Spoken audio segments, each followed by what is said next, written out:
Alors, l'analyse que je fais de notre impuissance politique, c'est que nous appelons démocratie son strict contraire. C'est-à-dire que ce qu'on appelle aujourd'hui démocratie, c'est pas du tout, mais pas du tout une démocratie, c'est une oligarchie aristocratique. Et c'est pas du tout par hasard ou par le jeu d'acteurs qui seraient véreux, vicieux. Pas du tout. C'est le mécanisme qui est au cœur de nos institutions est aristocratique, qui s'appelle l'élection. L'élection, ça consiste à choisir le meilleur aristocratie. Et on sait depuis des milliers d'années qu'une aristocratie débouche, se transforme toujours en oligarchie, c'est-à-dire le pouvoir de quelques-uns. Monarchie, c'est le pouvoir d'un seul. Démocratie, c'est le pouvoir du peuple. Démos, le peuple. Cratie, pouvoir. Et une oligarchie, c'est le pouvoir de quelques-uns, d'un petit nombre. Et on y est en oligarchie. Vous voyez bien que quelques-uns tiennent les manettes. Mais quelques-uns ne tiennent les manettes, non pas parce qu'ils sont particulièrement mauvais ou particulièrement rusés. Je voudrais insister sur la cause des causes, ça n'est pas le vice de ceux qui nous gouvernent. Pas du tout. Vous mettriez, si vous les tuiez tous, vous en auriez d'autres qui viendraient à la place si vous ne changez pas les institutions. Le problème, ce sont nos institutions. Et dans les institutions du monde, pour l'instant, la procédure règne, celle qui est défendue par tout le monde, les gens de gauche, comme les multinationales, comme les banques, et c'est ça qui est paradoxal, je vous interrogerai à la fin là-dessus, c'est que des gens aussi différents, aux intérêts si différents, défendent l'élection, c'est louche. Excusez-moi, le fait que Goldman Sachs défende l'élection, c'est qu'elle n'a pas grand-chose à en craindre. Effectivement, Goldman Sachs finance intégralement ou quasiment l'élection du président qui ensuite sert ses intérêts. Mais c'est pas propre aux États-Unis. C'est comme ça dans toutes les soi-disant démocraties qui ne peuvent pas être des démocraties à cause de l'élection. Alors, puisque le régime actuel, ils ont réussi à l'appeler démocratie, la place est occupée.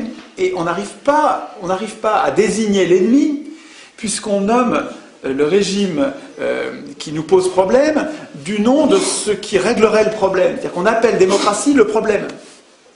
Le régime qui pose problème, on l'appelle du nom de la solution. Donc on a un problème de mots.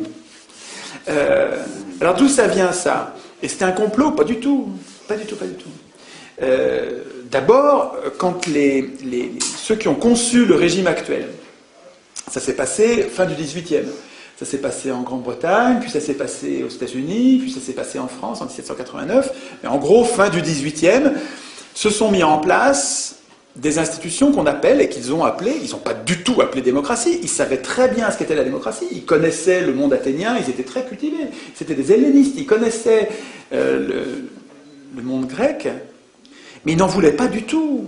Sieyès, vous savez, celui qui a écrit Qu'est-ce que le tiers-État? Un des plus grands penseurs de la Révolution française. Madison aux États-Unis, qui est un des plus grands penseurs, un des pères fondateurs de la Constitution américaine.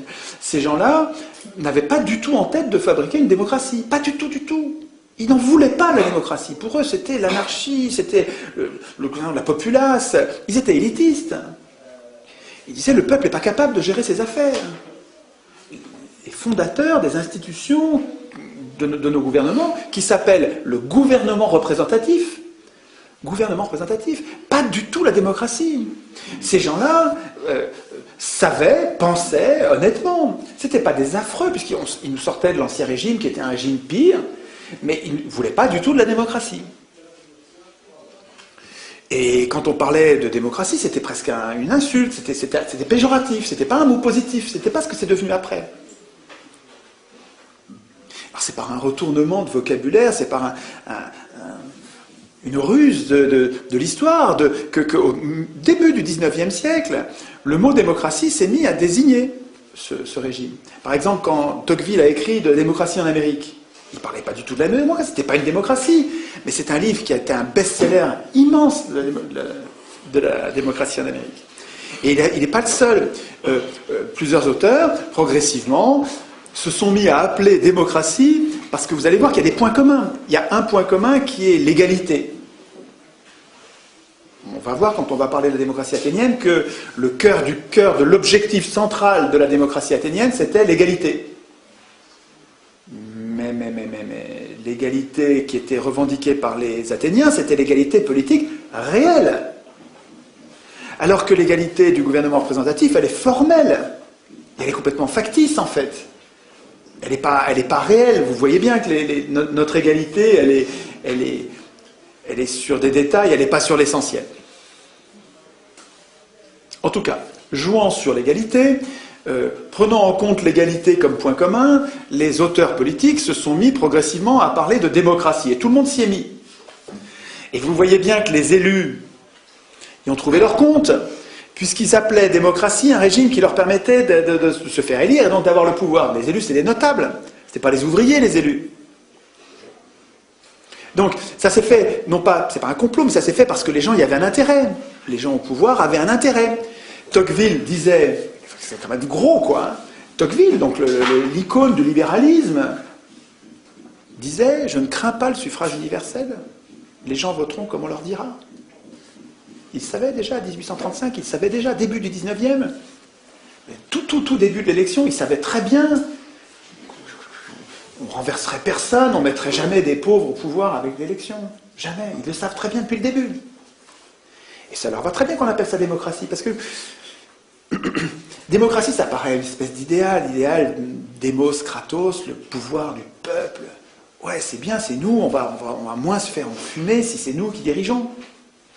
Ben ouais, mais si vous appelez démocratie un régime qui n'a rien à voir et qui est même son strict contraire, ben vous êtes en train de vous faire avoir à grande largeur. Alors, pour en faire un outil pour aujourd'hui, pour voir qu'est-ce qui est utilisable aujourd'hui, il faut comprendre ce qu'il y a dans la démocratie athénienne. Alors on parlera des objections, c'est-à-dire ce dont on a un petit peu parlé tout à l'heure quand on a parlé de xénophobie, de phallocratie, d'esclavagisme.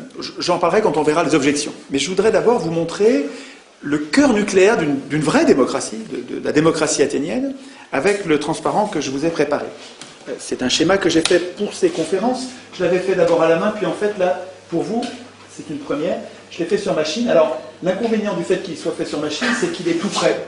Alors que quand je le faisais à la main, pendant que je vous parlais, je le dessinais en même temps. Alors, on voyait mieux le truc se faire, mais en même temps, comme j'écris pas bien, et puis en même temps, on écrit en parlant, on écrit moi-même, là c'est mieux écrit. Donc je vais vous montrer, peut-être oublier tout le reste. On commence par le commencement. Les Athéniens, après des siècles de tyrannie, ont un objectif pratique, c'est l'égalité réelle, l'égalité politique réelle. Pas l'égalité sociale, pas l'égalité économique, ils savent bien qu'ils ne sont pas égaux, pas l'égalité physique, non, l'égalité politique. Quand on prend des décisions, on les prend ensemble et à l'Assemblée, un homme, une voix. À l'Assemblée du peuple, pas l'Assemblée des représentants, l'Assemblée du peuple. C'est l'Assemblée du peuple. Donc, l'objectif, et lui, il faudrait lui mettre une couleur particulière, parce que c'est comme c'est le centre, c'est le cœur, c'est ce qu'on ne doit pas oublier quand on va penser aux autres institutions. Ok. Alors, qu'est-ce qu'ils ont constaté, les Athéniens? Et on constate, nous, la même chose. Ils ont constaté que le pouvoir corrompt, et il faut un peu de temps, mais au bout du compte, personne n'y résiste, même les plus vertueux deviennent corrompus, ils se mettent à poursuivre leur intérêt personnel au lieu de poursuivre l'intérêt général. Constatant ça, c'est des faits, et c'est des faits qu'on voit encore aujourd'hui, on voit bien que la richesse et le pouvoir, les privilèges, ça nous change. Et même si on est bon au départ, on est moins bon, comme les drogués qui avons besoin de notre drogue après, quand on a pris le goût, on a envie que ça dure, et cette envie-là passe avant l'intérêt général.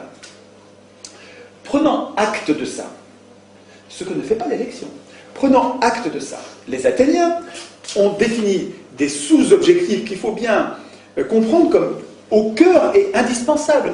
Premier sous-objectif et deuxième sous-objectif qui vont ensemble, c'est l'amateurisme politique. Donc il faut donc avec comme institution, donc là c'est en gris parce que c'est bon, en couleur c'est en vert, ce sont les institutions, et là c'est les objectifs qui nous font choisir telle et telle institution. Mais donc, rotation des charges, ils font tourner le pouvoir, puisque le pouvoir corrompt, eh bien on ne leur laisse jamais longtemps. On fait tourner le pouvoir pour que ça n'ait pas le temps de les corrompre. Et puis le résultat, ça va être qu'il n'y a pas de professionnalisme. On ne veut pas de professionnels du tout, disaient les Athéniens. On n'en veut pas parce que c'est le cœur de la corruption. Bon, là on n'est pas encore dans les institutions. On en est au cœur de ce qui a motivé la démocratie. La démocratie, elle a existé pour atteindre ses objectifs. Et on pourrait très bien prendre les mêmes pour nous aujourd'hui, en disant, on veut qu'ils soient amateurs, donc il faut que ça tourne, c'est parce qu'on veut qu'ils soient amateurs qu'il faut que ça tourne, c'est parce que ça tourne qu'ils seront amateurs, c'est complètement, ça va ensemble, et tout ça va servir l'égalité. Comprendre qu'il y a une cohérence là-dedans. Et que si je laisse se former une caste de politiciens, je ne vais pas atteindre mon objectif d'égalité. Je vais avoir des professionnels et on ne va plus être égaux. Politiquement. Politiquement, hein, je ne parle pas d'égalité, je sais bien qu'on est inégaux, ils savaient bien qu'on est inégaux devant la richesse, devant l'intelligence, mais politiquement, il faut qu'on soit égaux. C'est ça, le projet démocratique, c'est ça.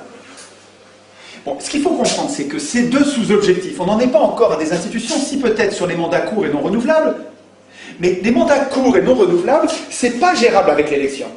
Vous n'allez jamais avoir les candidats en nombre suffisant pour alimenter des postes en mandats courts et non renouvelables. Vous ne les aurez pas à l'élection. Parce que quand vous élisez quelqu'un, le mécanisme qui vous a conduit à l'élire, c'est le même qui va vous conduire à le réélire. Et donc, l'élection, elle entraîne avec elle une stabilité du corps politique. Elle entraîne une professionnalisation, une sédimentation. Ça va être toujours les mêmes. Mais dans le génome de l'élection, il y a la professionnalisation de la politique. Ça va avec. C'est programmé avec. Donc, si vous voulez, s'ils avaient choisi le tirage au sort, c'est parce que c'est complètement cohérent. Pour obtenir l'amateurisme, pour obtenir les rotations sur les mandats courts et non renouvelables, il faut le tirage au sort. Vous ne pouvez pas garder tout le reste et puis mettre l'élection à la place du tirage au sort, ça ne va pas marcher. L'élection ici ne permet pas l'amateurisme et la rotation des charges. Donc ça ne permet pas l'égalité. Vous ne pouvez pas la remplacer. Le tirage au sort, c'est lui qui permet, en prenant toujours à chaque fois des gens différents au hasard, ça permet la rotation des charges et l'amateurisme, donc l'égalité. Ça, c'est absolument central. Là, on a le cœur nucléaire d'une démocratie. En institution complémentaire, pour l'objectif central, ils avaient le droit de parole. C'est-à-dire qu'ils savaient bien, ces gens-là n'étaient pas idéalistes. Platon était idéaliste. Les philosophes étaient souvent idéalistes. C'est-à-dire qu'ils nourrissaient, ils alimentaient des mythes qui permettaient de dominer. Vous savez que les mythes, ça sert à dominer. C'est Mirabeau qui disait l'homme est comme le lapin, il s'attrape par les oreilles. On marche aux histoires, on a besoin qu'on nous raconte des histoires. Vous savez, le storytelling, il y a un petit bouquin que je n'ai pas apporté, qui est un bouquin important, tout petit, qui résume, qui fait l'état de la science sur le storytelling. Storytelling, c'est une technique de commercialisation, mais pas seulement une technique de manipulation des humains en leur racontant des histoires. On est très très très vulnérable au bobard. Nous tous, hein, vous et moi, on marche, quoi. Quand on nous raconte des histoires, on y croit. On n'a qu'une envie, c'est de croire. Et donc quand on nous raconte des bobards, on demande que ça. Si ça colle avec ce qu'on a déjà compris du réel, on demande que ça. Alors, sachant, les Athéniens, eux, ils n'étaient pas idéalistes. Les Athéniens, ils étaient très très réalistes, très pratiques. Ils savaient qu'ils étaient imparfaits. Ils savaient qu'ils allaient pouvoir piquer dans la caisse. Ils savaient qu'ils allaient pouvoir tirer l'intérêt général vers leur intérêt particulier. Ils savaient qu'ils étaient menteurs. Ils savaient qu'ils n'étaient pas toujours honnêtes. Ils savaient ça. Et ils disent, eh ben, notre système, il va faire que chaque citoyen est potentiellement une sentinelle. Chaque citoyen qui veut parler, qui veut dénoncer, peut dénoncer. Et il garde la vie sauve. Parce qu'à l'époque, ça rigolait pas. Hein. Avant que la démocratie, quand il y en a un qui se mettait en travers, les opinions dissidentes, elles étaient maltraitées. On s'en débarrassait de façon expéditive. Et les Athéniens ont fait un autre choix. Ils ont dit, on va protéger les opinions dissidentes, on va laisser les gens s'exprimer en instituant l'iségoria, à quoi ils tenaient plus que l'Isonomia ou d'autres institutions très importantes de la démocratie, l'Isegoria, pour eux, c'était un pilier de la démocratie. Ce pilier, c'est chacun à l'Assemblée peut prendre la parole à tout propos et à tout moment. Il ne le faisait pas. Il fallait, parce que quand on prenait la parole, on en était écouté. Et on était volontiers ridiculisé quand on s'exprimait mal, quand on disait des bêtises, ça rigolait pas. Donc, mais tout le monde pouvait le faire. Et c'est très important que tout le monde... Donc c'est peut-être pas du tout le désordre à l'Assemblée. Hein. Il y avait les magistrats, c'est comme ça qu'on appelait les représentants tirés au sort, leur boulot en partie c'était de faire régner une discipline à l'Assemblée, donc de vérifier que tout ça était ordonné. Et mais le fait que chaque citoyen qui avait une révolte, quelque chose à dire, puisse le dire en gardant la vie sauve à l'Assemblée, c'est absolument essentiel dans l'hygiène de la démocratie. C'est-à-dire que ça, c'est la garantie que les Athéniens se donnaient que la démocratie allait durer. Parce que toute dérive oligarchique, ils savaient bien qu'il y avait des dérives oligarchiques, mais chaque citoyen, ils étaient armés, je vous rappelle, hein, chaque citoyen avait le pouvoir, par les institutions qui le protégeaient, un peu comme aujourd'hui, nos institutions devraient protéger les donneurs d'alerte. Les gens comme Fabrice Nicolino, comme Denis Robert, comme cette dame qui a dénoncé le Mediator, Irène Frachon, voilà, c'est ça. Donc, les donneurs d'alerte, on en a quelques-uns, des gratinés quand même, on en a des courageux qui se donnent du mal.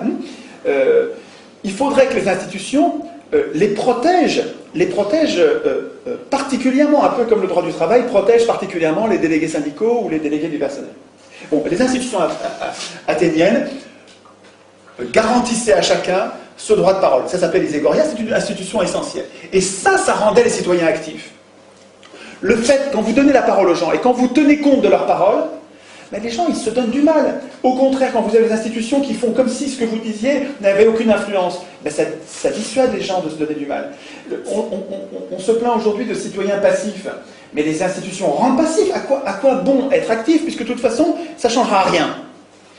Imaginez à l'inverse des institutions qui soient ouvertes et qui font que vous puissiez changer quelque chose, vous allez devenir beaucoup plus actif. Regardez, en Suisse, qui n'est pas une panacée, mais qui est beaucoup plus démocratique, qui est probablement une des seules démocraties au monde avec le Venezuela peut-être, en Suisse, le fait que chaque citoyen puisse déclencher quasiment à lui seul, avec quelques amis co-signataires, puisse déclencher un référendum, c'est-à-dire poser la question à tous les Suisses. Non mais ça les rend vachement actifs. Quand vous allez en Suisse, c'est étonnant l'activité politique, quand vous en parlez, ces gens-là font de la politique. Beaucoup plus que nous. Alors c'est pas parfait, il reste...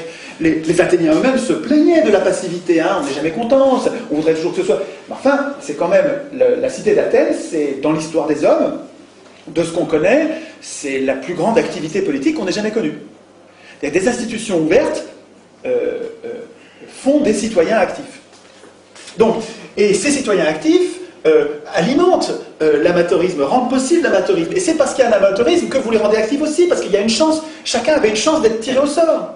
Le tirage au sort, il rend plausible la possibilité que je sois un jour président d'Athènes.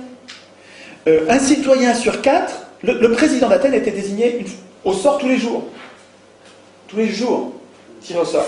Et donc chaque citoyen pouvait dire, dans ma vie j'ai été une fois président d'Athènes. Et aucun pouvait dire je l'ai été 2 fois, parce que c'était non renouvelable. Ça tournait. Mais quand vous savez que dans le potentiel de ce qui va vous arriver, vous allez être un jour le porte-parole du groupe, et ça change complètement votre rapport à la politique. Vous vous mettez à faire de la politique de façon naturelle, parce que elle est partout la politique. Mais il ne faut pas mettre la charrue avant les bœufs, il ne faut pas attendre qu'on se mette à nous à faire de la politique pour que les institutions changent. À mon avis, de bonnes institutions fabriqueront de bons citoyens. De bonnes institutions sont pédagogiques, elles sont une école. J'y reviendrai quand on parlera des jurés et de ce qu'en disait Tocqueville, parce que Tocqueville a écrit des pages formidables. Tocqueville était un défenseur acharné, enfin un défenseur fervent du tirage au sort. Et les mots qu'il utilisait, je vous les lirai texto, parce que Tocqueville s'est merveilleusement exprimé, c'est beau ce qu'il dit. Alors, c'était un aristocrate qui, je pense profondément, était antidémocrate, mais qui était honnête, c'est-à-dire que quand il décrivait sa pensée, il essayait de voir le bon côté de chacun des points de vue.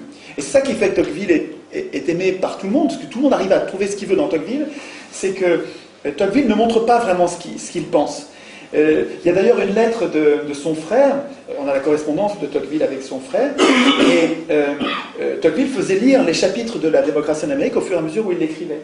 Et on a une lettre dans laquelle son frère, je ne me souviens plus de son prénom, lui écrit à Alexis Tocqueville, et lui écrit en lui disant « Ce chapitre que tu m'as envoyé là, on avait dit pourtant que tu montrerais pas ce que tu penses.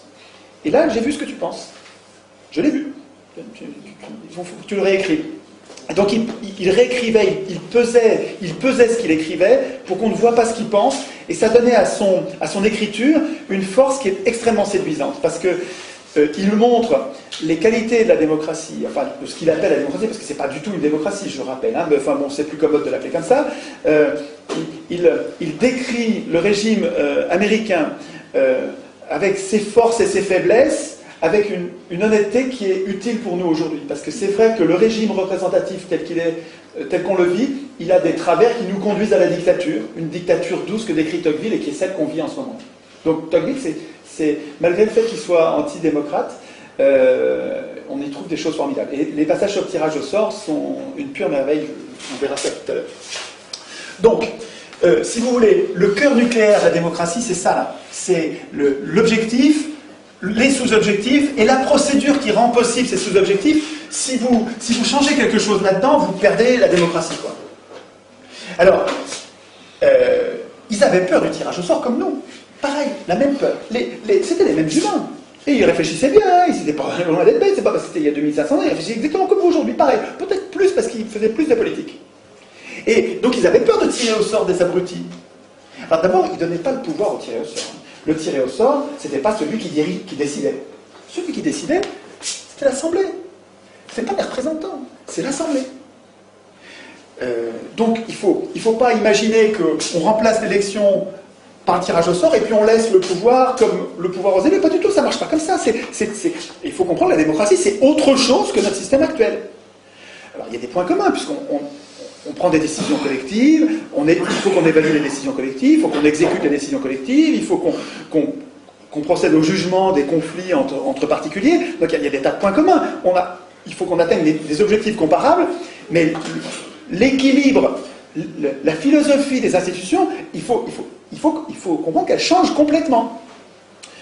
Alors, on verra après comment, quand on est un grand nombre, ça peut continuer à fonctionner. Mais vous verrez qu'avec la fédération, avec la démocratie qui s'exerce à petite échelle, et avec la fédération qui remonte en pyramide avec des contrôles de pouvoir à tous les étages, c'est tout à fait imaginable. J'y reviendrai tout à l'heure sur la faisabilité aujourd'hui.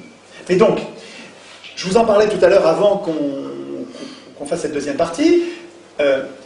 Il se trouve que le tirage au sort entraîne mécaniquement et pratiquement sans exception, les exceptions elles sont marginales, une désynchronisation, c'est Hansen qui parle de ça. Il y a 2 livres absolument, là il y a plein de livres sur la démocratie athénienne qui sont vraiment formidables, mais l'histoire des Athéniens au quotidien, quand ils vont tirer au sort, les machines qu'ils utilisent, les problèmes qu'ils ont avec leur démocratie, c'est dans un très très très bon livre. Ce livre-là se lit, c'est un bonheur. On a l'impression de vivre une société qu'on aimerait vivre aujourd'hui. En tout cas, on sent bien ce qui est transposable dans... C'est quelqu'un qui aime la démocratie athénienne, là, qui écrit. Il s'appelle Hansen, et ça s'appelle La démocratie athénienne à l'époque de Démosthène. Bon bouquin pour voir le quotidien. C'est un des plus grands connaisseurs connus de la démocratie athénienne, donc il y en a beaucoup, hein, des connaisseurs de la démocratie athénienne, mais celui-là est un grand bonhomme qui avait écrit plusieurs forts volumes sur le sujet et qui les a résumés pour nous en un seul bouquin pour que ce soit accessible. Et puis il y a un deuxième livre, alors lui que je vous recommande plus encore, parce que là c'est le plus important, je pense, de tous les bouquins sur le tirage au sort et l'organisation politique du pays. Pourtant c'est un titre qui n'est pas sexy, hein. Principe du gouvernement représentatif. A priori, vous voyez ça sur une étagère, vous allez dire, je vais le laisser là, je le verrai peut-être demain. Vous avez tort. Ce livre est un très bon livre. C'est l'histoire du tirage au sort, c'est l'histoire du moment où on a perdu cette conception, cette importance du tirage au sort, pourquoi l'élection a triomphé, avantages et inconvénients, c'est écrit honnêtement. C'est un gars super, Bernard Manin. Je l'ai rencontré, c'est un gars jovial, malin, cultivé comme tout. C'est quelqu'un d'important qui a écrit un livre et il ne pensait pas faire un plaidoyer pour le tirage au sort. Lui, il voulait faire un état des lieux honnête. Et c'est tellement honnête que pour nous, qui n'entendons jamais parler de tirage au sort, on dirait que c'est un plaidoyer pour le tirage au sort. Mais en fait, il défend aussi l'élection. C'est très honnête. C'est un peu comme Tocqueville. Donc, c'est Hansen qui décrit cette désynchronisation, qui montre que les riches de l'époque n'avaient souvent aucun pouvoir politique. C'était des métèques, on les appelait, c'était des étrangers. Et souvent, les Athéniens les faisaient venir avec leur richesse, donc ils leur permettaient de s'installer en leur garantissant qu'on n'allait pas leur prendre leurs biens.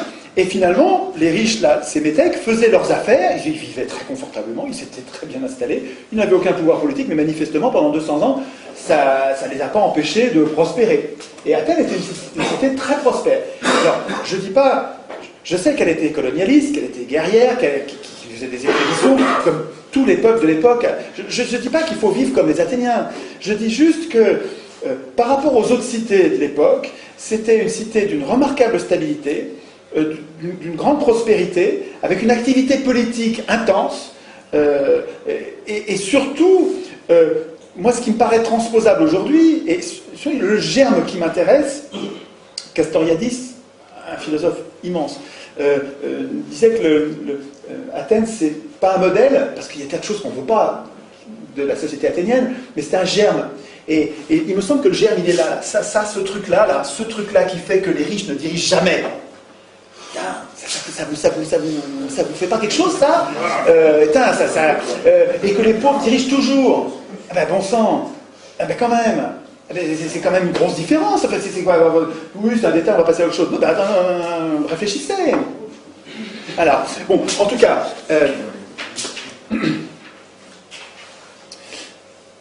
le fait est que quand on regarde l'expérience de 200 ans d'expérience de tirage au sort et d'élection, dans le rapport riche-pauvre et exercice du pouvoir, c'est quasiment du négatif. C'est un radical opposé en résultat. Et là, je parle de faits, je ne parle pas de mythes, je ne parle pas de vache sacrée du suffrage universel comme conquête historique de la classe travailleuse. Regardez les faits. Qui dirige avec l'élection? Qui dirige avec l'élection? Les pauvres? Ben non, jamais. Ou marginalement, mais même quand c'est Blum qui se fait élire.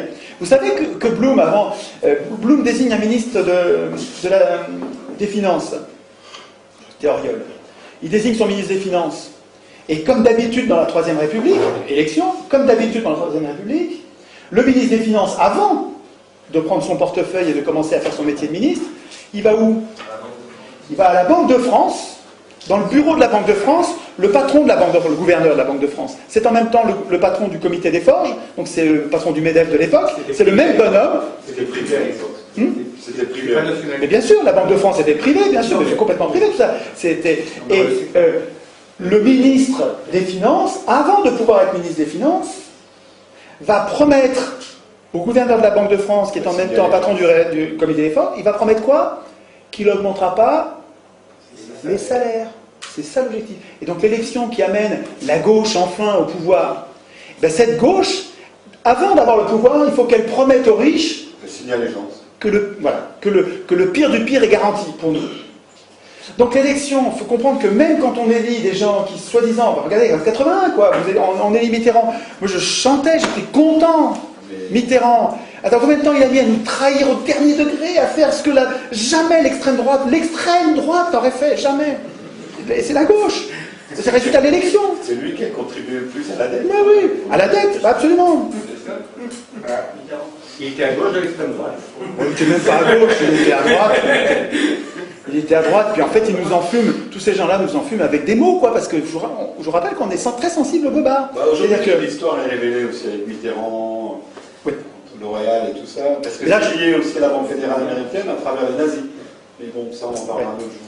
Alors, je crois que c'est pas la peine de développer sur la trahison des partis de gauche une fois au pouvoir. Je veux dire, on en a gros sur la patate tous. Je veux dire, c'est pas la peine de développer. J'ai aucune spécificité là-dessus. Moi, ce que je crois que ce qu'il y a d'original dans ce que je vous raconte, c'est sur l'alternative, qui n'est pas une alternative pour tout de suite, je suis désolé, ça ne va pas être immédiat, il faut d'abord qu'on se passe le mot entre nous et qu'on soit des millions à défendre cette idée. Tant qu'on sera une poignée, 100 ou 1000 personnes, ça ne suffira pas, ça ne changera pas. Il faut que ça se diffuse, c'est-à-dire qu'il faut que chacun d'entre nous, on fasse ce boulot d'explication pour comprendre, quoi, pour arrêter de croire aux bobards, aux histoires, aux mythes, et puis qu'on regarde les faits. Et puis quand on regarde les faits, qu'on s'aperçoit que... Attends, on est en train de nous dire que c'est ça le progrès social, mais qu'on n'arrive pas au progrès social tant que c'est les riches qui dirigent. Les riches, ils ne veulent pas du progrès social. Non. Eh ben, regardez l'expérience des Athéniens, c'était il y a 2500 ans, et c'est quand même intéressant. Alors, sur le plan pratique de l'organisation, il reste que si on devait tirer au sort aujourd'hui les gens, on a quand même... peur de tirer au sort. Alors moi, dans les assemblées, ils me disent et si on tire au sort Le Pen? Ils ont peur de Le Pen. Ou si, vous savez, les gens de Le Pen, si vous dites on tire au sort un communiste, ça leur fait le même effet. Bon, si on tire au sort quelqu'un dont on n'a pas envie du tout. Les Athéniens, ils avaient la même peur. Ils avaient exactement la même peur. Ils avaient peur de certaines personnes qu'ils ne voulaient en aucun cas. Ça existait aussi, déjà à l'époque. Et pourtant, c'est ça qu'ils ont choisi, et ça a très bien marché. Donc, c'est qu'ils ont trouvé autre chose.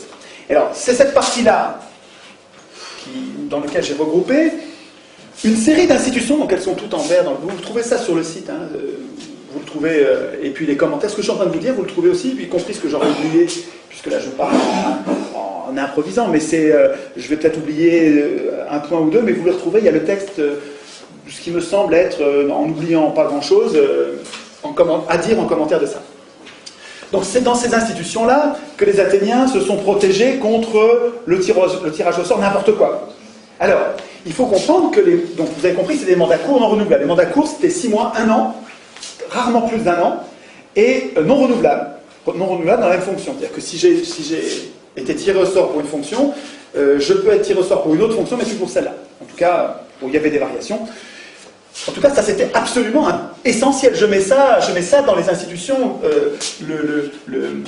Le cœur du cœur d'une démocratie, c'est au sens. Ça, si vous retirez ça, ça y est, vous avez perdu la démocratie. Alors, donc il y a des mandats, et donc il y a des contrôles.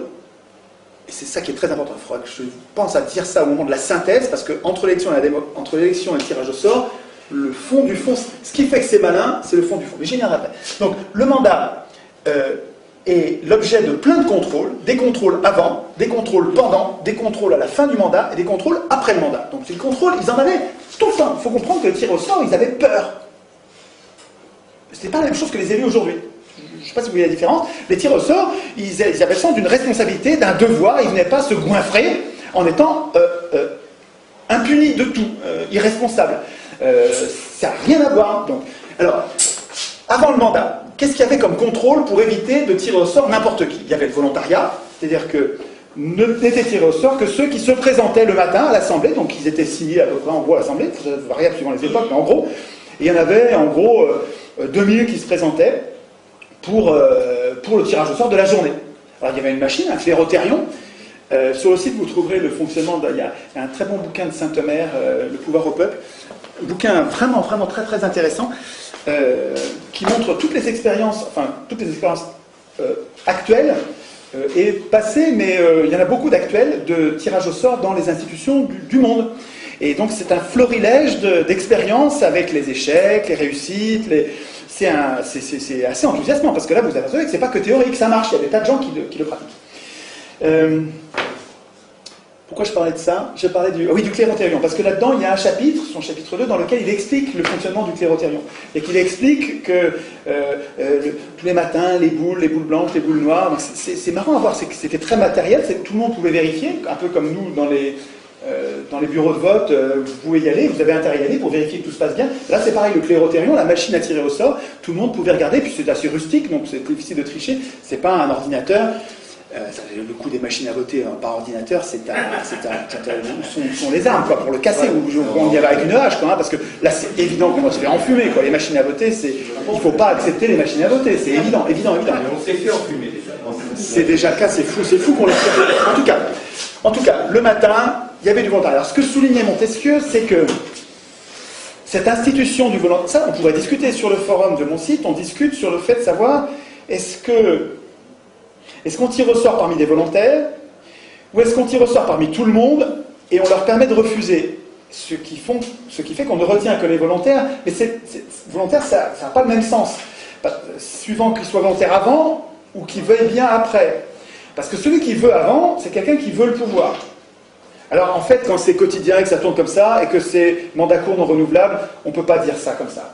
C'est pas la même chose que pour les élections. Voilà. Mais enfin, quand même, notez la différence. Quand quelqu'un est candidat, ça n'a pas le même goût que quand il a été désigné, il n'a rien demandé, et il accepte pour le bien commun. Et vous allez voir qu'il y a plein de gens qui ne veulent pas le pouvoir, mais qui acceptent de le faire parce que c'est comme ça que ça marche, parce que c'est des gens bons. Il y en a plein comme ça. Et ces gens-là n'ont pas du tout les mêmes qualités que ceux qui sont actuellement au pouvoir, qui sont là, évidemment, pour se goinfrer. Enfin, c'est incroyable. Enfin, on va me traiter de populiste, de démagogue, de fasciste bientôt, je sens, parce que je suis anti-parlementaire, et puis bientôt de nazi. Voilà. N'empêche que quand vous voyez quelqu'un qui a à la fois, qui cumule plusieurs mandats de député, de conseiller de ceci, de conseiller de cela, et puis qui en plus va faire des gages d'avocat pour se goinfrer encore quelques dizaines de milliers d'euros de plus, mais c'est à vomir, c'est vraiment de la cupidité. Donc ces élus, enfin ce qu'ils deviennent, ils ne sont pas tous, il y a quelques élus qui sont tout jeunes, et quand ils sont au début, ils ne sont pas encore corrompus, mais en gros quand même, ils sont vraiment là pour se goinfrer. Quand on imagine, quand on voit comment ils vivaient à l'époque, là, putain, ça n'a rien à voir. Là, ils avaient le sens d'un devoir, ils ont été récompensés, pas par de l'argent. Alors, à la participation à l'Assemblée, on les payait, mais rien, on les payait une demi-journée d'ouvrier. Donc on les payait vraiment 3 francs 6 sous. Et puis ensuite, quand on les récompensait, vous verrez en parlant de récompense, c'était des honneurs. C'est pas de l'argent, des honneurs. Les humains, ils marchent bien à l'honneur. Il y a des tas de gens qui font des tas de choses pour l'honneur, pour la gloire, pour l'impression d'avoir servi le bien commun, et que le regard des autres leur suffit, le regard des autres reconnaissant, ça suffit. Il y a plein de gens qui marchent à ça. Attends, il faut être un peu malade mental pour ne marcher qu'à l'argent. Hein. Je veux dire, faut être un peu détraqué, quoi, un peu drogué, un peu déséquilibré. Mais tout le monde n'est pas comme ça. Il y a beaucoup de gens qui se contentent de la relation à l'autre, de la relation pacifiée et reconnaissante à l'autre pour se donner du mal. Et donc, les institutions fonctionnaient comme ça. En tout cas, Montesquieu soulignait, donc, je parle du volontariat, il soulignait que c'était très important pour le tirage. Le tirage au sort n'était pas parfait, selon lui, mais il était rendu vertueux par les institutions complémentaires qui venaient corriger ses défauts. Et il disait, le volontariat et les punitions, parce que vous allez voir qu'il y avait des tas de punitions, le volontariat, la combinaison des deux faisait que il y avait peu de volontaires. Parce que quand vous savez que vous allez être puni, vous y allez si vous avez un vrai projet, si vous sentez qu'il faut le faire pour la cité. Vous avez le droit de démissionner? Je ne sais pas s'ils avaient le droit d'être... Ils avaient le droit d'être révoqués, mais je ne sais pas s'ils avaient le droit de démissionner. Je ne suis pas sûr de ça. Enfin, je ne sais pas, il faudrait vérifier. Je n'ai pas lu ça, donc ça ne me dit rien. Je pense qu'ils s'engageaient, et alors ce qui est marrant, c'est de voir comme ils étaient mis en accusation à la fin, au moment de la reddition des comptes ou après coup, et ils se défendaient, et ça marchait, hein, en disant, mais attendez, souvenez-vous quand même que je suis comme vous, quoi, hein, et ça marchait comme défense, parce que les gens voient bien qu'il s'est dévoué, il a accepté d'être tiré au sort, il s'est donné du mal. Bon, ça n'a pas été un oligarque, ça n'a pas été un profit, et on ne le punit pas. Donc il y avait un risque de punition, mais il n'y avait pas du tout, évidemment, toujours des punitions. Alors, donc, le volontariat, associé au risque réel de punition éventuellement sévère, ça pouvait d'ailleurs aller jusqu'à la mort, hein, enfin bon, c'est pas ça parce que c'est pas transposable, mais enfin, je veux dire, c'était des punitions sévères, pour l'époque. La combinaison des deux faisait que le volontariat était un vrai filtre par rapport aux affreux ou aux débiles ou aux gens que vous redoutez par rapport au tirage au sort. Vous comprenez ce que je veux dire? Ce que je veux dire, c'est que par rapport à l'objection, on va avoir des idiots. Non, on va se débrouiller pour en éviter une bonne partie comme ça. Ensuite, il y avait la docimasie qui était une sorte d'examen, pas un examen de compétences, parce que égalité politique, on a tous la même compétence politique. C'était un examen d'aptitude, c'est-à-dire qu'on cherchait à voir le gars qui est fou, qui est vraiment carrément folle dingue, la docimasie, on le mettait à l'écart. Ou le gars qui s'occupait pas bien de ses parents. C'est marrant que ce soit si important pour eux. Le gars qui s'occupait pas bien de ses parents, il était mis à l'écart, il pouvait pas. Enfin bon, il y avait comme ça des aptitudes qui permettaient de mettre à l'écart, donc encore un filtre permettait... Alors, nous, si nous écrivions nous-mêmes nos institutions, ben, on prévoirait, on y réfléchirait, et on dirait de quelle docimasie on veut, quel est l'examen de passage, qu'est-ce qu'il faut pour, en faisant attention à ce que ce ne soit pas un privilège, quoi, mais à ce que, pour nous éviter ce qui nous fait peur. Mais voilà donc un examen avant. Et puis il y avait l'ostracisme. Et l'ostracisme, aujourd'hui, c'est devenu un mot très négatif. Bon, l'ostracisme, faire preuve d'ostracisme, aujourd'hui, c'est mal. Mais à l'époque, c'était non seulement il n'y avait pas de connotation péjorative, mais ça faisait partie de l'hygiène de base de la démocratie. C'est-à-dire que l'ostracisme, ça vient de ostracon, qui est un bout de poterie. Donc il y avait des poteries cassées, donc on prenait un bout de poterie et on gravait sur la poterie le nom de quelqu'un dont on avait peur. Alors d'abord, avant qu'on fasse ça, à l'Assemblée, un citoyen proposait qu'on lance la procédure d'ostracisme. Alors il disait oui, il disait non, mais s'il disait oui, si l'Assemblée, pas les représentants, hein, l'Assemblée, si l'Assemblée disait oui, il faut qu'on fasse l'ostracisme, parce qu'il y a plusieurs personnes qui ont peur, on lance la procédure, et la procédure, ça consiste à ce que chacun, s'il a peur de quelqu'un, il a peur de ce tribun là, oh là là, lui il prend le pouvoir, lui il est en train, il parle trop bien. C'est pour ça qu'ils ostracisaient les gens. Hein. Lui il parle trop bien, ou bien lui il est en train de magouiller, il nous fait peur, pour une raison X ou Y, on grave son nom sur un ostracon, donc sur un petit bout de poterie, et ensuite on compte les ostracons, on compte les noms. Et celui qui avait le plus de fois son nom gravé sur les ostracons, on ne le tuait pas, on lui prenait pas ses biens, on le déshonorait même pas, mais on le mettait à l'écart de la vie politique pendant 10 ans. C'est quand même pas... et il y en avait plein d'autres qui n'étaient pas dans la vie politique. Je vous rappelle que les femmes, les esclaves, les métèques, donc des gens qui vivaient très bien, les métèques, qui pouvaient être très riches, tous ces gens-là vivaient en dehors de la politique, donc ils n'étaient pas à l'Assemblée, ils n'étaient pas citoyens, c'était pas la mort, quoi. Hein. Mais en tout cas, la démocratie avait en elle-même un rouage important qui permettait de mettre, pas à mort, à l'écart de la vie politique, pendant 10 ans, quelqu'un dont on avait peur.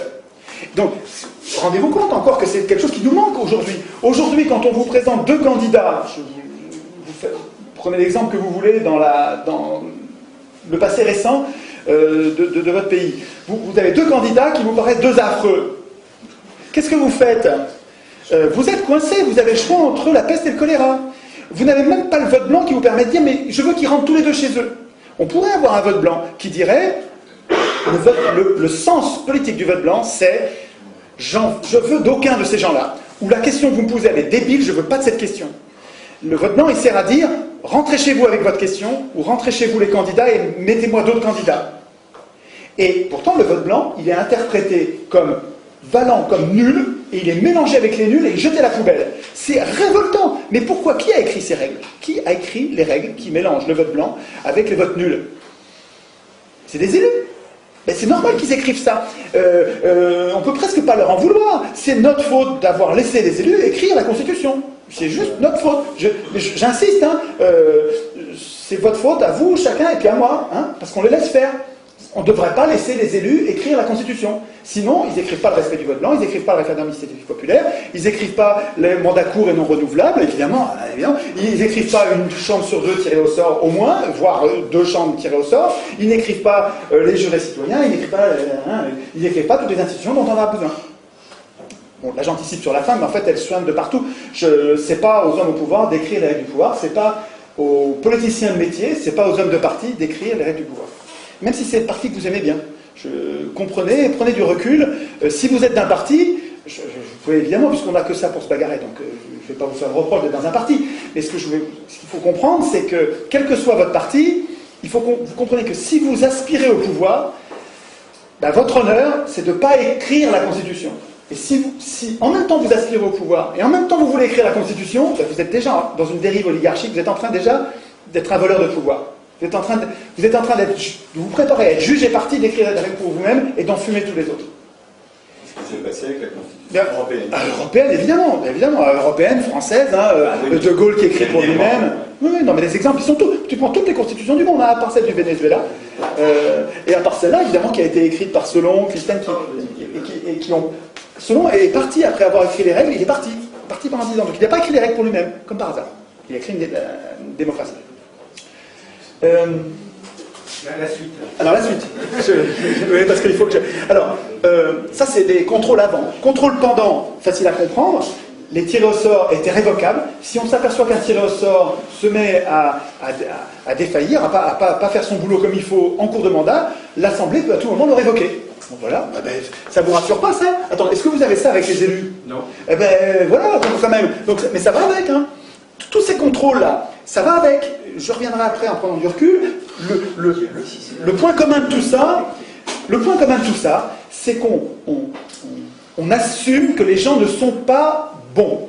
Voilà. On assume les conflits, on assume l'imperfection des gens, on assume que la vertu n'est pas naturelle, n'est pas spontanée, n'est pas innée. On assume ça, et dans les institutions, comme on a compris ça et on l'assume, eh bien on met des contrôles partout.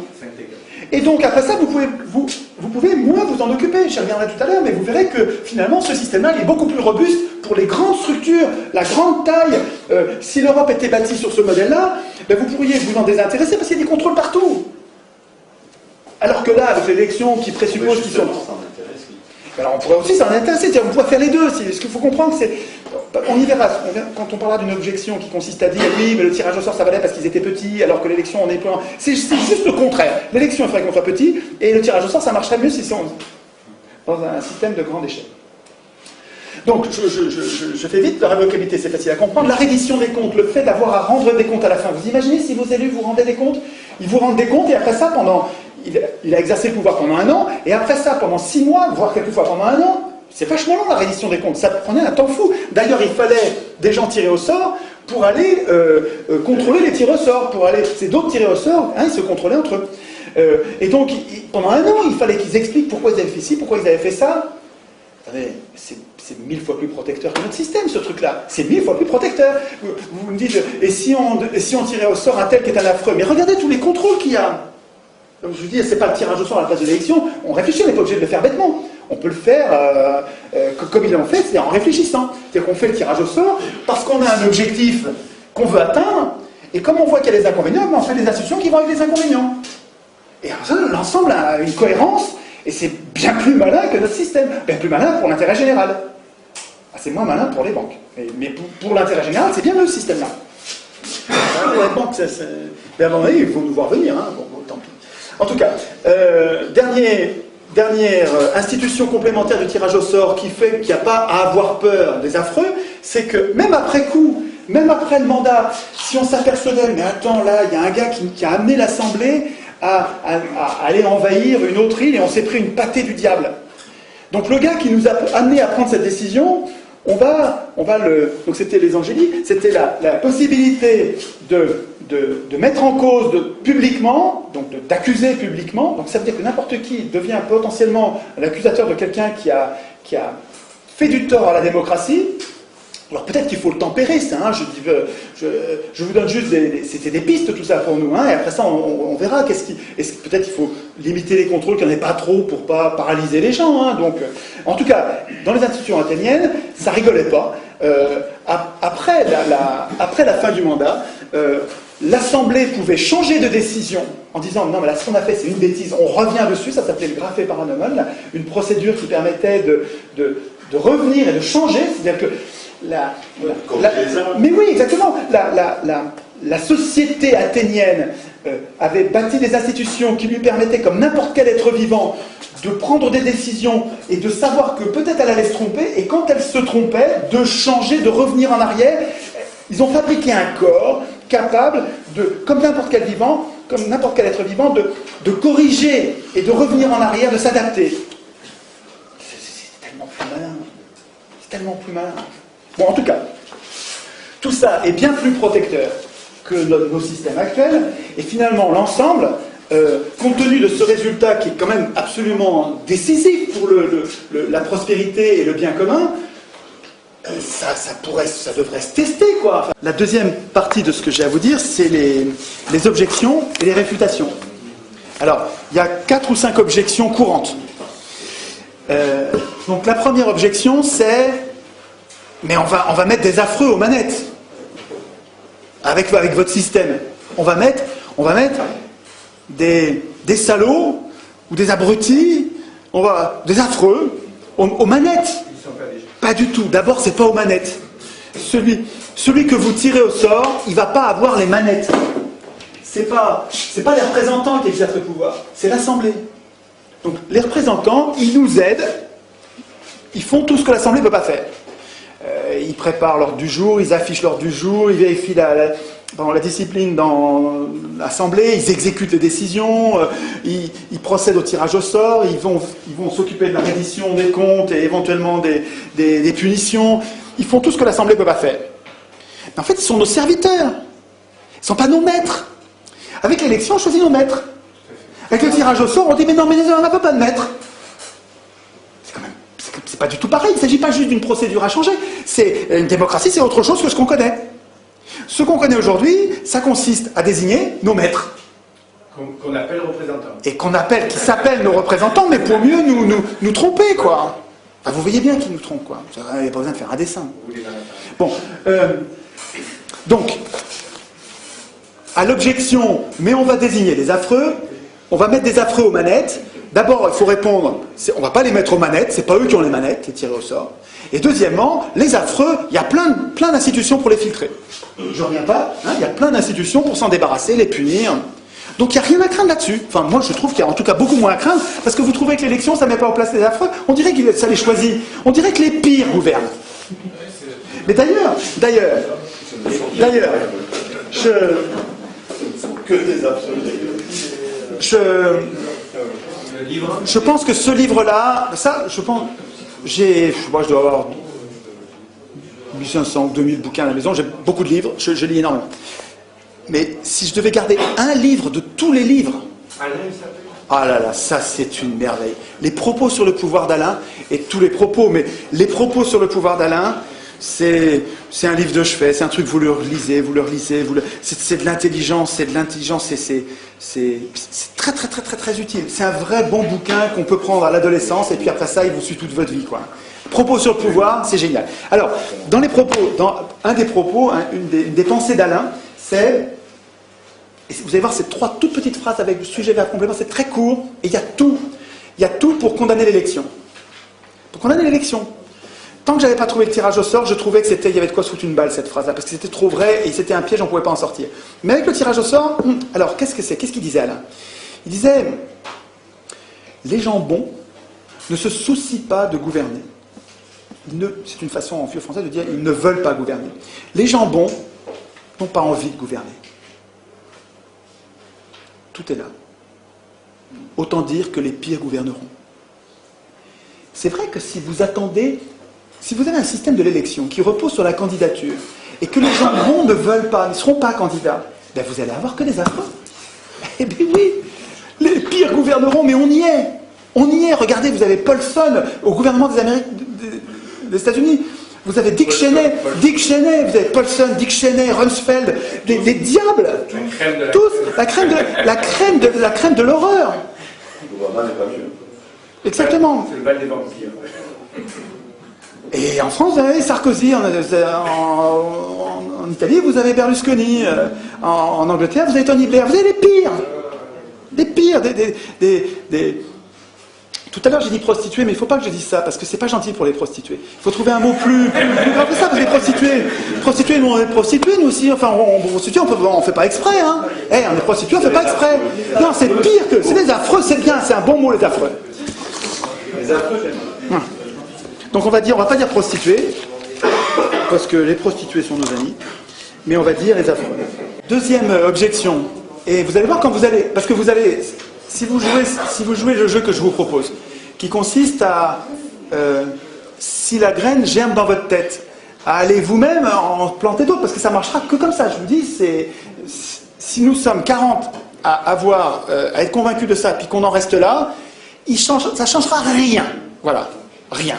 Si par contre, la graine que je vous propose de cultiver, non seulement vous la faites grandir, vous allez lire, vous la renforcez vous-même, vous lui mettez de l'eau, de l'engrais, elle devient belle dans votre tête, et puis que vous allez la semer ailleurs, vous aussi, dans 40, alors là, oui, ça va se développer très vite. Ah, là, oui, très vite. Donc, les objections dont je vous parle, il faut que vous les connaissiez, et puis vous connaissiez les réfutations, parce que ils vont vous répondre la même chose, les gens, ce que je vous dis. Donc, la deuxième objection, c'est... vous êtes en train de nous appliquer un régime qui marchait à petite échelle, Mais aujourd'hui, à grande échelle, c'est pas possible ton truc. Alors 2 minutes. L'élection, là, ça fait le pari qu'on connaît les gens. Puisqu'on élit, ça veut dire qu'on les connaît. Non. Ah bah si. Ah, bah, comment tu fais pour élire? C'est-à-dire choisir si tu les connais pas. Intrinsèquement, ce qui est dit dans l'élection, ah sinon, c'est du foutage de gueule ouvert, c'est que ce qui est dit dans l'élection, c'est qu'on connaît les gens. Et c'est pas tout, puisque l'élection est censée être le seul contre-pouvoir, la seule punition quand ils déconnent, c'est de ne pas les réélire. Ça veut dire que ça suppose qu'on sait ce qu'ils ont fait pendant qu'ils étaient élus. Tout ça, c'est du foutage de gueule quand on est au niveau d'un État ou au niveau de l'Europe. Est-ce que vous savez, est-ce que vous connaissez les gens que vous avez élus au niveau de l'Europe? Pas du tout. Vous en savez, vous avez vu trois fois, vous l'avez vu 30 secondes à la télé, et puis quand il est en Europe là-bas, vous ne voyez rien, vous ne savez pas du tout ce qu'il fait. Donc l'élection, elle n'est pas du tout adaptée à la grande taille. Elle est adaptée à la petite taille. La commune, vous connaissez votre maire, vous le voyez tous les jours. Vous pouvez l'interpeller, il vous connaît, vous le connaissez. L'élection, elle marche bien à petite échelle.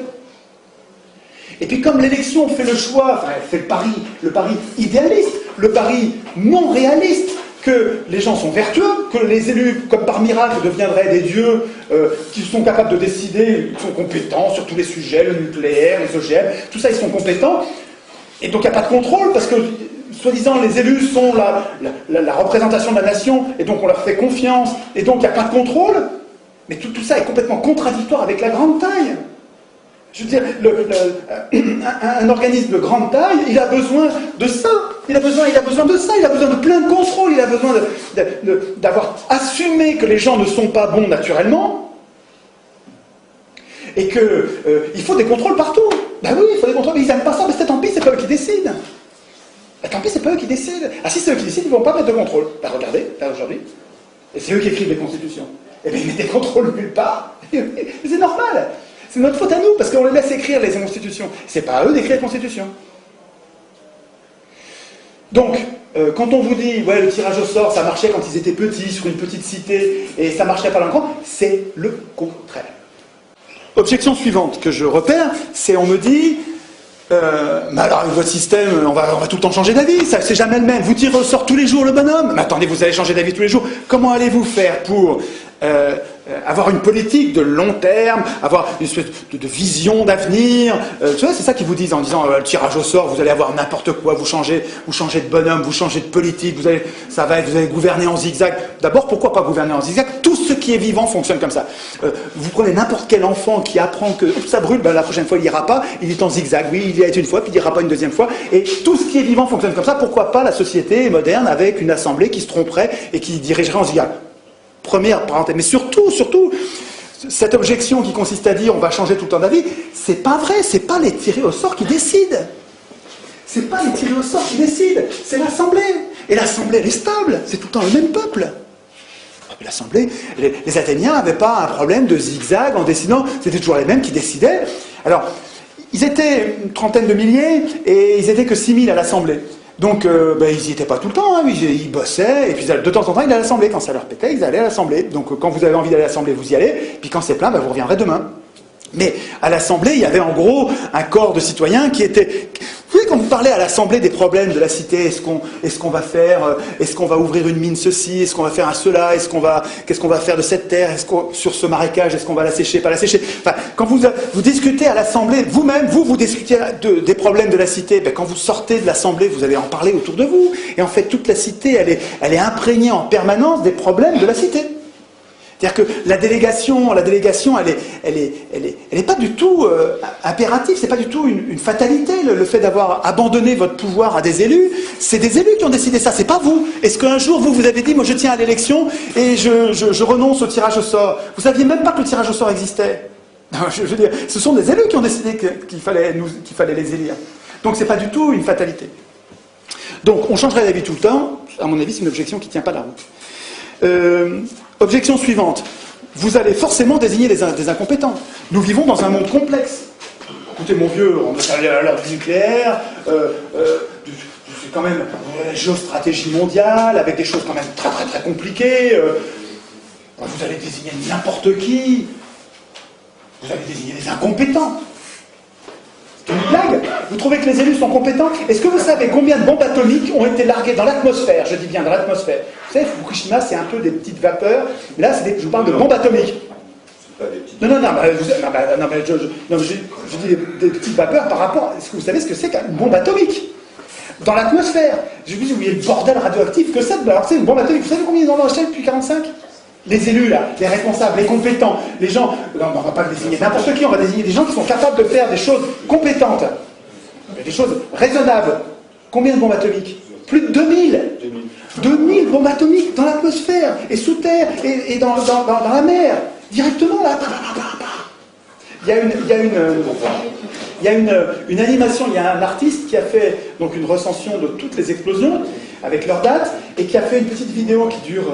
je ne sais plus, une dizaine de minutes, et vous avez le temps qui passe avec 1 seconde tous les mois, et puis, je ne sais plus, à peu près, peu importe la gradation, et puis vous avez le premier truc qui pète juste avant Hiroshima, c'est dans le désert d'Amérique, et puis après ça, vous avez poum poum, vous avez les deux coups de Hiroshima et Nagasaki, ça se calme. Puis après ça recommence à péter dans le désert des États-Unis, puis ça se met à péter, je ne sais plus dans l'ordre, je crois qu'après c'est l'URSS qui commence à faire péter, pour en faire 2000, il en faut un paquet, des petits points rouges, puis à un moment, dans les années 60, mais ça n'arrête pas. C'est des responsables, on vous dit, avec des tirés au sort, vous allez désigner des incompétents, mais on se fout de nous. Hein? Eh bien complètement, mais attendez, mais c'est que quand vous faites péter une bombe atomique, vous n'irradiez pas que vous-même, vous irradiez toute la planète, et puis ça va rester pendant des millions d'années, toutes ces particules. Enfin bon, bref. Et puis combien? Alors, mais là, vous allez pouvoir prendre le relais avec moi. Les élus prétendent être compétents. Et combien de guerres ils ont déclenché, les élus? Combien de guerres? Qui a balancé du napalm et des pesticides sur le Vietnam par millions de litres? Qui? Les élus? C'est les élus, hein? Attends, c'est épouvantable ce qu'ils ont fait sur le Vietnam. Épouvantable, absolument épouvantable. C'est dingue ce qu'ils ont fait au Vietnam. C'est profondément révoltant ce qu'ils ont fait au Vietnam. C'est des élus qui ont fait ça. Des gens compétents. Est-ce qu'une assemblée populaire aurait fait ça? Je ne suis pas sûr du tout. Peut-être que oui, mais je ne suis pas sûr du tout. Et quand on fait des assemblées vous trouvez dans ce bouquin-là, là, sur le pouvoir au peuple de Saint-Omer, quand vous voyez ce que décident des assemblées de citoyens tirés au sort. Par exemple, au Mali, il y a une assemblée de citoyens tirés au sort qui ont réfléchi sur les OGM. Donc on a tiré au sort sur les listes électorales des gens qui connaissaient rien aux OGM, rien de rien. Voilà. Vous aviez des maires au foyer, des syndicalistes, des paysans, il y avait des avocats, de tous les métiers, tirés au sort. Donc vous aviez une assemblée de gens qui ne connaissaient pas le sujet. Et puis pendant des mois, ils avaient de l'argent pour le faire, ils avaient une enceinte, ils avaient des locaux pour recevoir les gens, ils ont fait venir les gens de Monsanto en leur posant la question, alors, pourquoi est-ce qu'il faut les OGM? Alors les gens de Monsanto ont expliqué pourquoi il fallait les OGM. Ensuite ils ont fait venir les gens de la Confédération Paysanne, pourquoi vous ne voulez pas les OGM? Les gens ont expliqué pourquoi ils n'en voulaient pas. Ensuite ils ont fait venir les gens de Bayer, donc un autre céréalier, en disant voilà pourquoi on le veut. Ensuite ils ont fait venir les paysans d'Amérique latine qui utilisaient des OGM depuis longtemps, en leur disant pourquoi vous avez fait ça? Et puis vous êtes content, est-ce que vous n'êtes pas content? Et puis pourquoi vous avez continué? Qu'est-ce qu'il y a des problèmes? Est-ce que tout se passe bien? Il faut revenir les gens de Monsanto en disant ils nous ont dit que, qu'est-ce que vous répondez? Et puis pendant ça, tout le monde regardait. Tout ça, c'était diffusé à la télé, à la radio, les gens pouvaient être là dans l'enceinte, les citoyens pouvaient proposer qu'on pose des questions, dire mais posez-lui la question parce que effectivement, on pose la question. Mais au bout de 6 mois, ces gens-là sont bien plus compétents que n'importe quel parlementaire au monde, parlementaire qui doit traiter tous les sujets. C'est une blague. Là, eux, ils se concentrent sur un sujet. Ils ne sont pas intéressés, ils ne sont pas payés par les labos, ils n'ont pas une réélection à assurer, ils n'ont pas été financés par personne. Ils ont juste une mission, tout le monde les regarde. Ils vont devenir les gens, pas les experts, ils vont devenir des gens éclairés, bien plus éclairés que n'importe quoi d'autre, que n'importe qui d'autre. Mais ça c'est un modèle de démocratie. Une démocratie, des institutions qui prévoiraient un parlement tiré au sort. Tiré au sort des gens qui savent qu'ils ne savent pas. C'est 1000 fois mieux que les élections qui se la pètent et des gens qui sont élus et qui croient qu'ils sont dieux.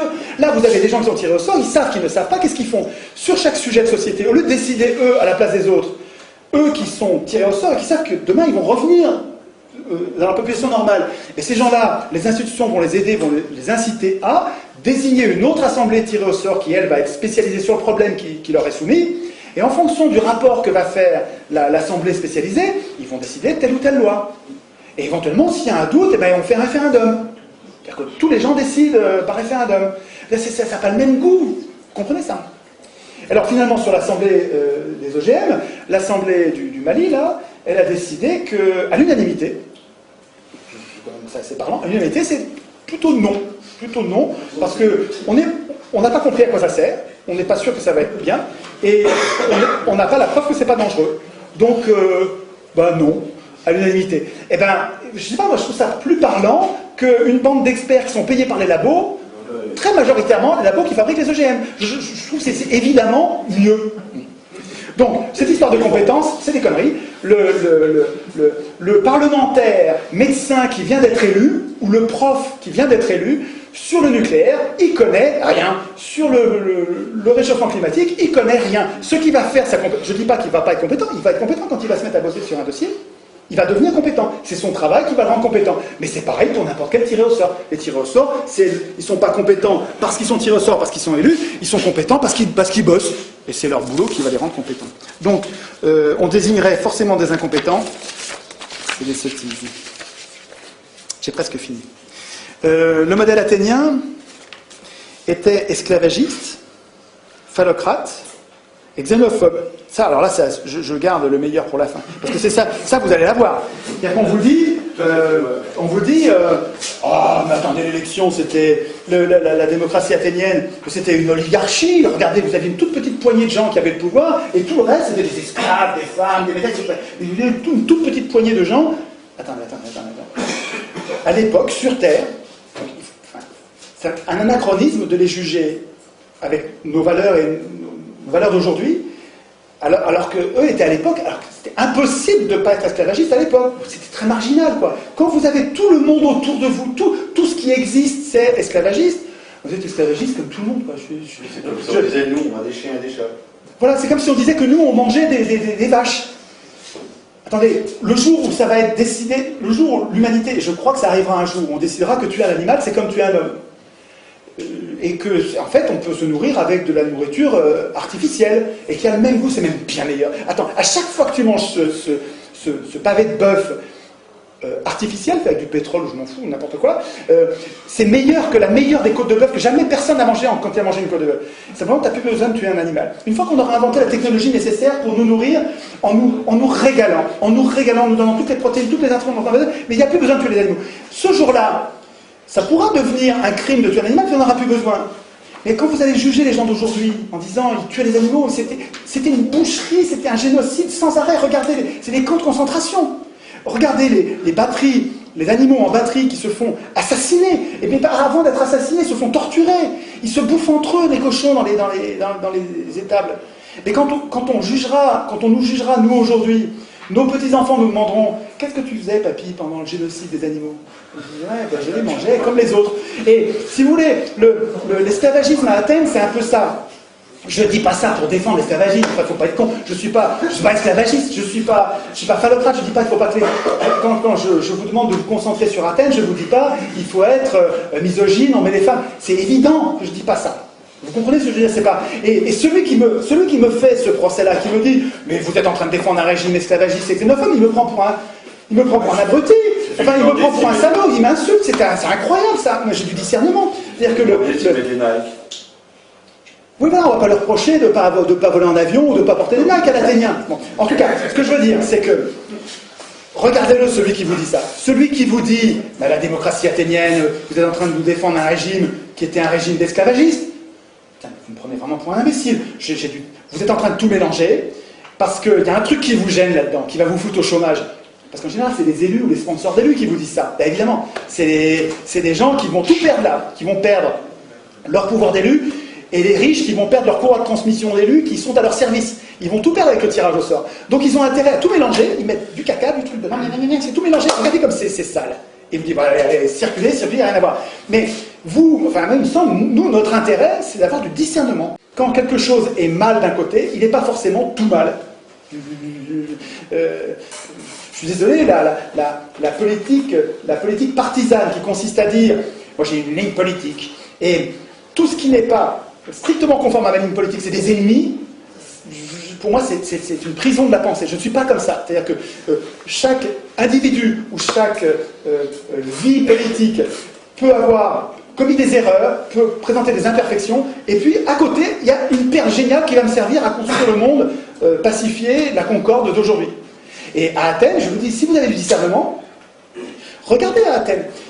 Est-ce que l'esclavagisme rendait possible la démocratie? Et si vous répondez oui, absolument, la démocratie n'était possible que s'il y avait l'esclavagisme, alors là oui, ok, je dirais c'est vrai, donc c'est un système qui porte en lui quelque chose d'inacceptable, et on laisse tomber. Mais est-ce que c'est vrai? Alors, il y a un peu de vrai, mais qui n'est pas vrai du tout.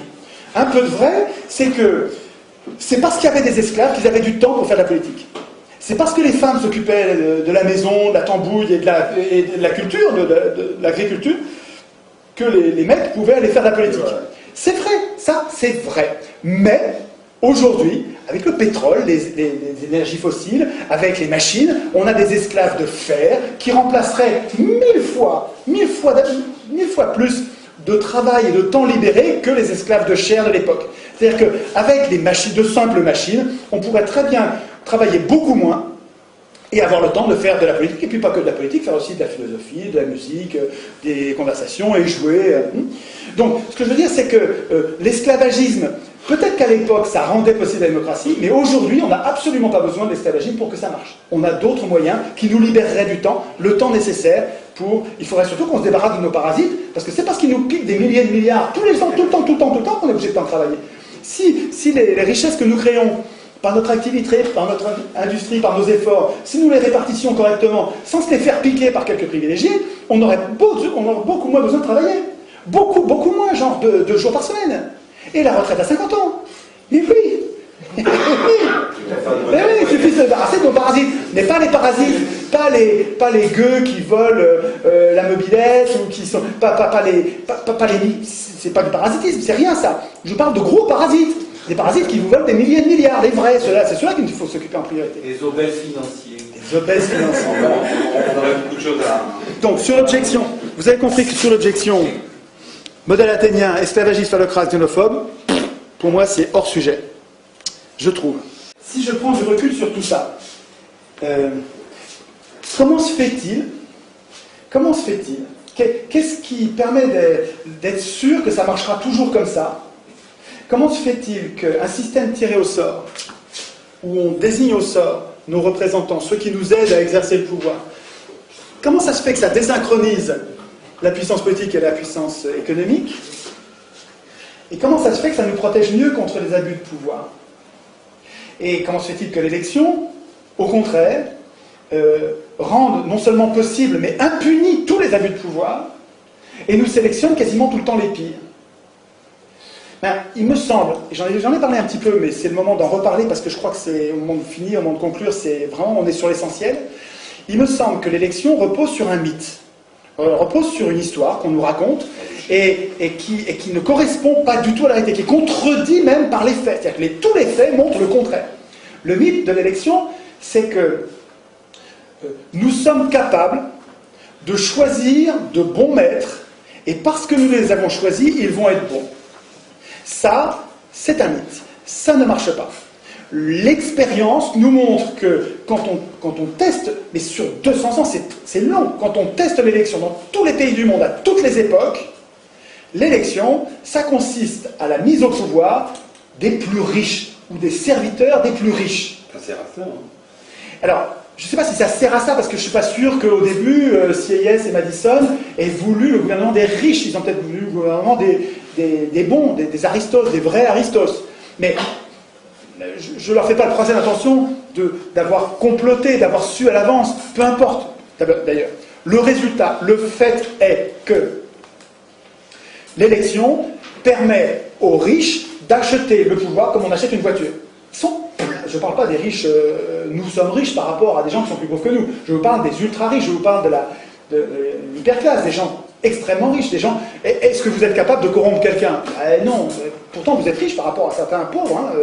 Nous sommes riches, mais... Non, je vous parle de... On peut jouer sur les mots, là. Hein. Je vous parle des riches capables de corrompre quelqu'un. Pour être capable de corrompre quelqu'un, il faut avoir beaucoup d'argent.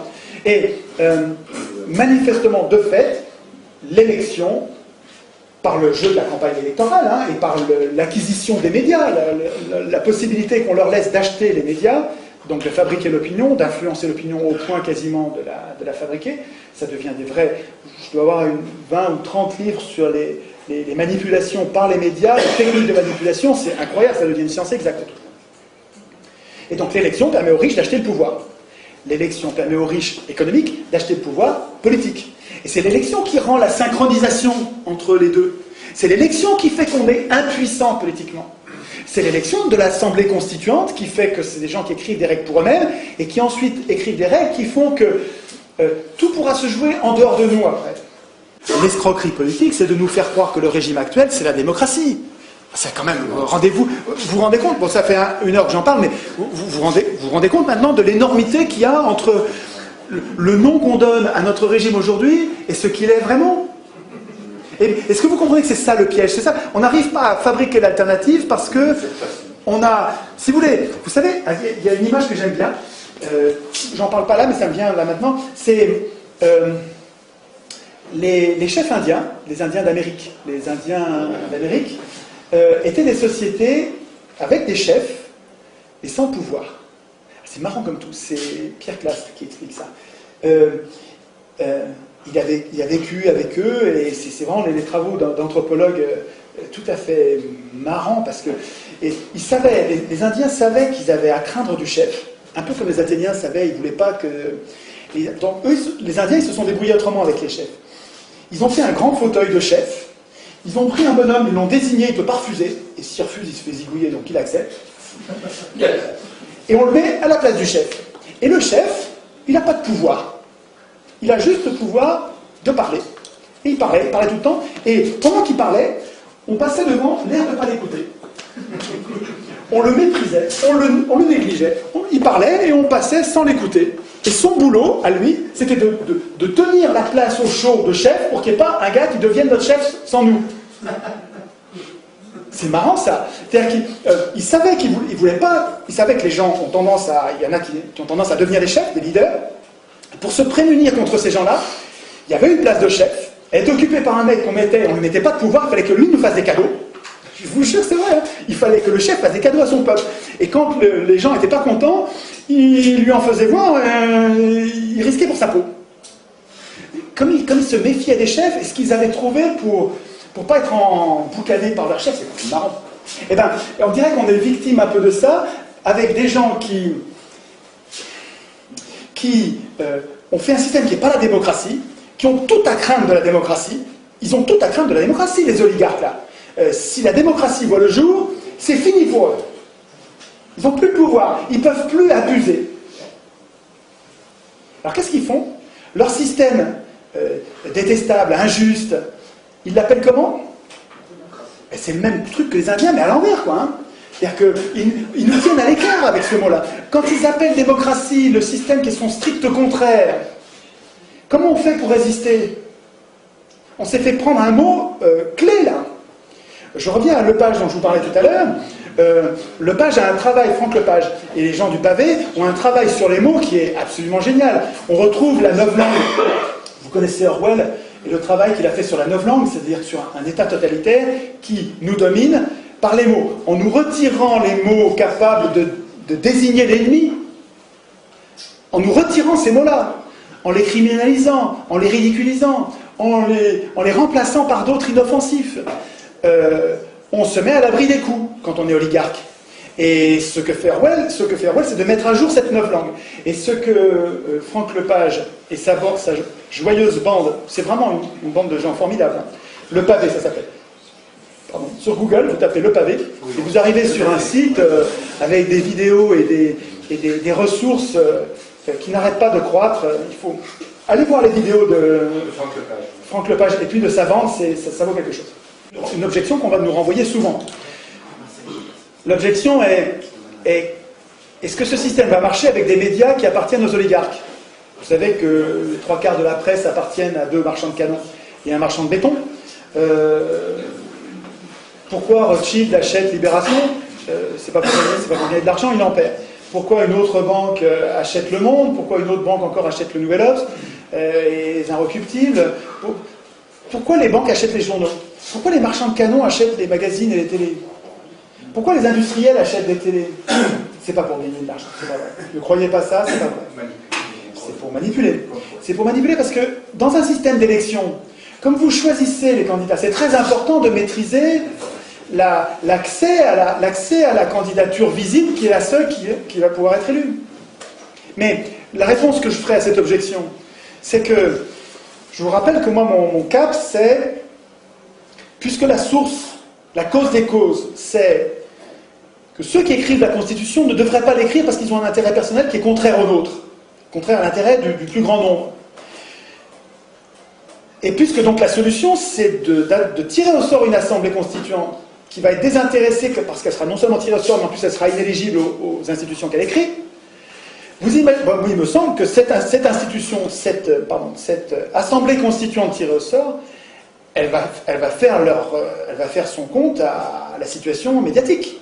Elle va prévoir dans les institutions que non seulement, comme le prévoyait Montesquieu, il va y avoir un pouvoir législatif, il va y avoir un pouvoir exécutif, et on ne dira pas gouvernement, parce que le mot gouvernement, c'est l'exécutif, il va être servile, il va obéir aux ordres de l'Assemblée, il va être servile.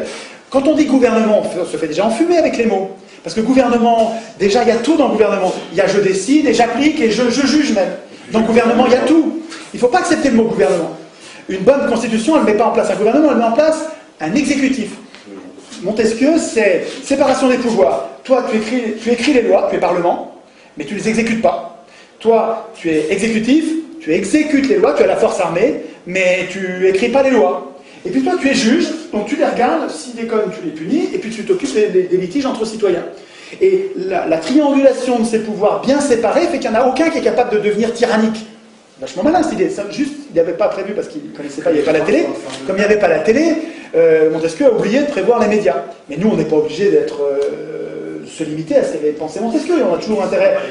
On sait bien, nous, que les médias sont un pouvoir plus important encore que le Parlement, et donc on va mettre les médias sous contrôle démocratique, avec des jurés citoyens tirés au sort qui vérifient que tout se passe bien, et on va vérifier, et on va évidemment interdire à toute entreprise d'être en même temps entreprise et propriétaire d'un média, évidemment.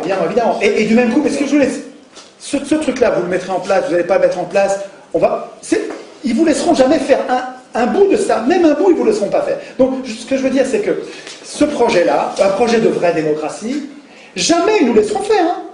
Ça se fera pas en étant gentil. Je veux dire, on va pas leur demander la permission. Ils vont dire oui, c'est pas comme ça que ça va se passer. Et donc, quand vous allez changer les choses, vous changerez en même temps les médias. Les médias, vous ferez. Et à mon avis, il n'y a pas que ça. Il va falloir penser à la monnaie. C'est-à-dire qu'il va falloir penser quand dans les institutions. Montesquieu n'en a pas parlé. Il a raté un truc parce que c'était en train. Montesquieu, c'était 18e, on ne voyait pas encore le projet, on ne voyait pas encore se former le problème du pouvoir bancaire.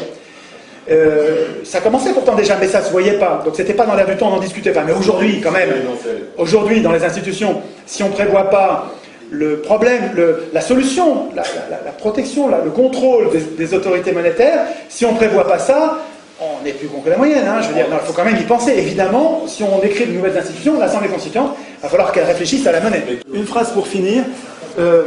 Autant je comprends qu'un industriel, qu'un banquier, qu'un oligarque défende l'élection mordicus. Je comprends, c'est un moyen qui lui permet d'acheter le pouvoir. C'est logique. Je lui en veux même pas. Il est dans son rôle. C'est normal. Mais que des militants de gauche ou de droite qui sont humanistes, qui cherchent une société, parce qu'il y en a plein à droite des gens qui cherchent une société apaisée, c'est une société un peu plus violente quand même que les sociétés de gauche, mais les gens de gauche ne se rendent pas compte qu'ils nourrissent aussi une certaine violence, donc je ne les départage pas, mais égal. Mais que les gens qui sont humanistes de tous ces bords, qui cherchent à une société pacifiée,